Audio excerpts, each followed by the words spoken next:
Humingi ng paumanhin si Bacolod City Mayor Albi Benitez sa kapamilya sexy actress na si Ivana Alawi pati na rin sa pamilya nito. Mariing pinabulaanan ng alkalde na may namamagitang something sa kanila ni Ivana at isang malaking fake news ang umano'y relasyon nila.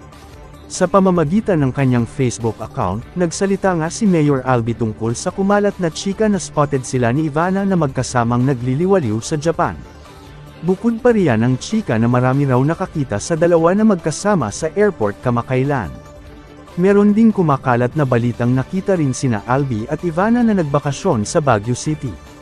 Narito ang official statement ni Mayor Albi tungkol sa kanila ni Ivana. I am fully aware of the video footage that has been circulating which unfortunately does not accurately explain why I was in Tokyo. I went there on a business trip as stated in my official travel order. Speculations involving Ms. Ivana Alawi are untrue and only serve to put malice into what was clearly a chance encounter. I apologize to Ms. Alawi and her family who have been unfairly dragged into issues concerning my private life.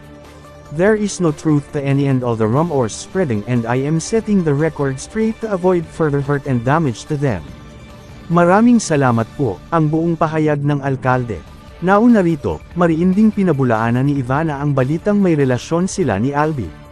Anya, businessman ang dine date niya ngayon at hindi politician. There are posts and issues involving my name. I tried to stay quiet at dumedma na lang dahil sa paniniwala ko na hindi ako dapat magsalita lalo kapag alam ko na wala akong ginagawang masama. But because of the false accusations and hurtful words that are being thrown to my mom and Mona, kinailangan ko nang linawin ang mga bagay. Hindi PO ako ang nasasabing girlfriend ni Mayor Albi Benitez, paglilinaw ni Ivana.